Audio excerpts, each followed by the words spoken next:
Good morning students, दी Bihar teachers, history makers. मेरा mobile मेरी शिक्षा के मंच से मैं सोनी कुमारी आप लोगों को सेट्स के बारे में आगे कंटिन्यू करूँगी। बच्चों, ये क्लास 11th और 12th दोनों के बच्चों के लिए इम्पोर्टेंट है और आप लोग इसका पार्ट 1 से देखिएगा। लगातार है, छोटा छोटा वीडियो दिया हुआ है।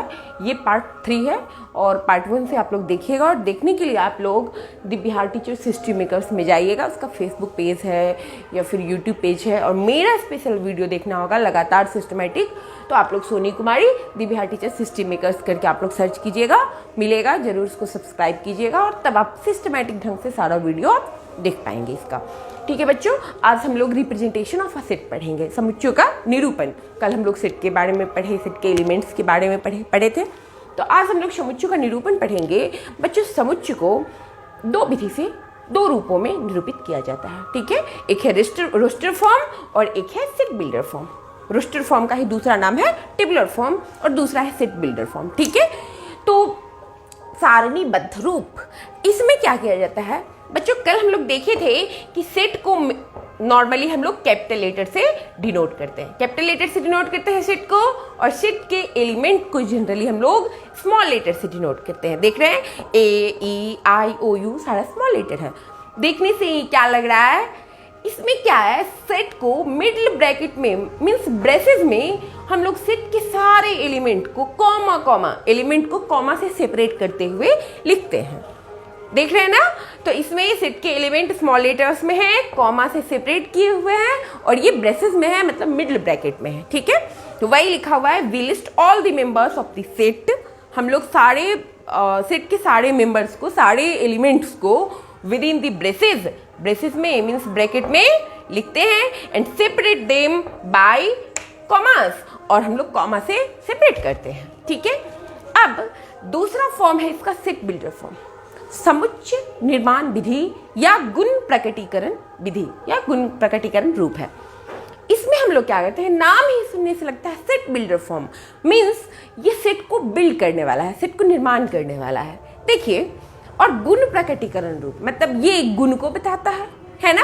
तो इसमें क्या है कि एक कॉमन प्रॉपर्टी होता है, उसको ये बताता है। नाम ही है गुण प्रकटीकरण रूप, इसके कॉमन प्रॉपर्टी को ये बता रहा है। जैसे ये AEIOU आप लोग जानते हैं, ये इंग्लिश अल्फाबेट का वॉवेल है।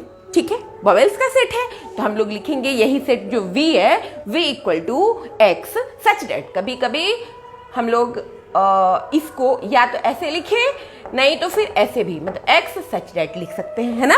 इसका क्या नाम है, सच दैट। ठीक है, सच दैट X इज ये सच दैट को डिनोट करता है।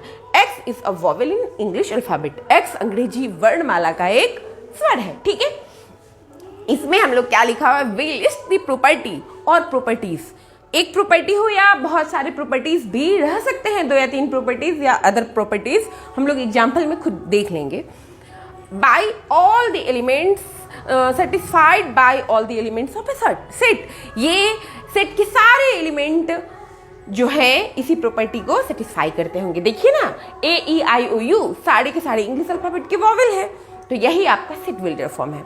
बच्चों, बहुत सारा आप क्वेश्चन बनाइएगा 1.1 में, तो आपको कहेगा कुछ सेट दिया रहेगा रोस्टर फॉर्म में, कहेगा सेट बिल्डर फॉर्म में लिखिए, कुछ सेट बिल्डर फॉर्म में रहेगा, कहेगा रोस्टर फॉर्म में लिखिए। लेकिन सारे सेट्स को रोस्टर फॉर्म में या सेट बिल्डर फॉर्म में लिख ले, ये जरूरी नहीं है। यदि हम लोग आपको कहे कि एक ऐसा सेट लिखिए, set of all points on off a line segment, क्या बोले कि आप लिखिए set of all points of a line segment. एक रेखाखंड के सभी पॉइंट्स का सेट आप लोग लिखिए। अब एक रेखाखंड के सभी पॉइंट्स का आप लोग सेट लिख सकते हैं? नहीं लिख सकते हैं बच्चों, क्योंकि एक इस पे तो अपरिमित रूप से अनंत रेखाएं हैं। हम लोग नेचुरल नंबर में लिख देते थे, क्योंकि इसका स्टार्टिंग पॉइंट तो हमको पता था, 1 2 3 4 ऐसे करके जा रहा है इन्फिनिटी तक। बट इसमें मुझे तो कुछ पता ना तो इधर का पॉइंट पता है, ना इधर का एंड पॉइंट पता है, ना स्टार्टिंग का पॉइंट पता है। इसीलिए इसको हम लोग रोस्टर फॉर्म में तो लिख नहीं सकते हैं। तो ऐसे में हम लोग क्या करेंगे, मान लीजिए वो सेट ए है तो ए को लिखेंगे A equal to X such that X is a set of all points of a line segment. ठीक है, समझ रहे ना बच्चों। तो ये आपका रोस्टर फॉर्म में नहीं लिखा सकता है बट सेट बिल्डर फॉर्म में लिखा सकता है।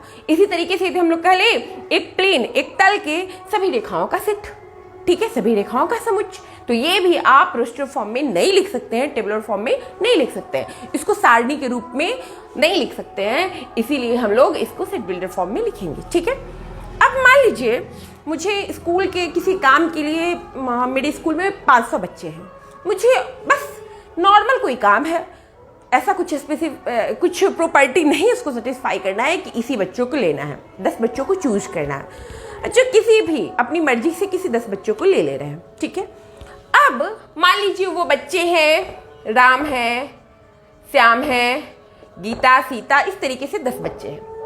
अब इसमें हम लोग कोई प्रॉपर्टी तो सेटिस्फाई कर नहीं रहे हैं, तो इसको क्या आप लोग सेट बिल्डर फॉर्म में, मतलब समुच्चय निर्माण रूप में आप लोग लिख ही नहीं सकते हैं? लिख सकते हैं क्या?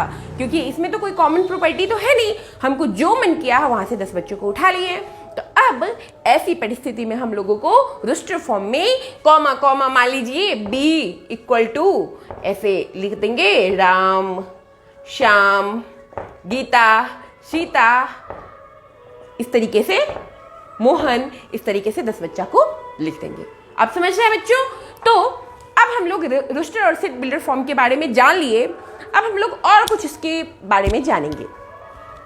एक है प्रॉपर्टी कि इन टेबुलर फॉर्म और roster form elements shouldn't repeat. Tabular form में या रोस्टर फॉर्म में मुझे एलिमेंट्स को रिपीट नहीं करना है।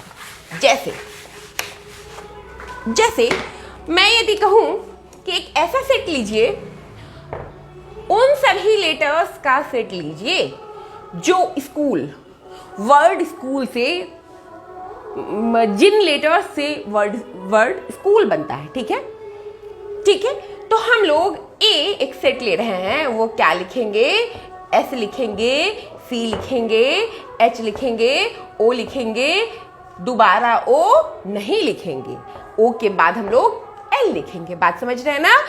सेट रोस्टर फॉर्म में हम लोग एलिमेंट्स को रिपीट नहीं करते हैं, समझ गए? हाँ, लेकिन इसमें क्रम का कोई महत्व नहीं होता है। रोस्टर फॉर्म में ऑर्डर का, सेट के एलिमेंट्स के ऑर्डर का कोई महत्व नहीं होता है। यदि किसी बच्चे को मन करेगा कि हम एस लिख दे, फिर एल लिख दे, फिर सी लिख दे, फिर ओ लिख दे, फिर एच लिख दे, तो ये दोनों सेम ही सेट हैं इसी परिवार की। यदि आपको कह रहा है कि आप अपने परिवार के सदस्य का नाम बोलिए, पहले आप मम्मी का बोल दे, फिर छोटे भाई का बोल दे, फिर बड़े भाई का, फिर पापा का बोल दे, कोई दिक्कत नहीं है। और पहले मम्मी पापा, फिर बड़े भाई छोटे भाई, दोनों तो उसी परिवार के अवयव है ना, मुझे तो उस सेट के एलिमेंट्स के बारे में बताना है। तो इस तरीके से हम लोग देखें कि रोस्टर फॉर्म में क्या क्या होता है। Elements shouldn't repeat, elements repeat नहीं होने चाहिए, और order of element is not important in roster form. ठीक है बच्चों, अब हम लोग आगे कुछ इसके बारे में पढ़ेंगे, फिर 1.1 चैप्टर नेक्स्ट वीडियो में हम लोग पढ़ेंगे। ठीक है, बट लगातार देखने के लिए आपको सब्सक्राइब करना ही होगा। फेसबुक पेज पे जाएं या यूट्यूब पेज पे जाएं, ताकि आपको सीरियली दिखेगा, और विदाउट सीरियली आप लोग को समझ में नहीं आएगा। वैसे भी मैथ्स जो है, जहाँ से मन करे वहाँ से आप उठाइएगा तो समझ में नहीं आएगा। Thank you.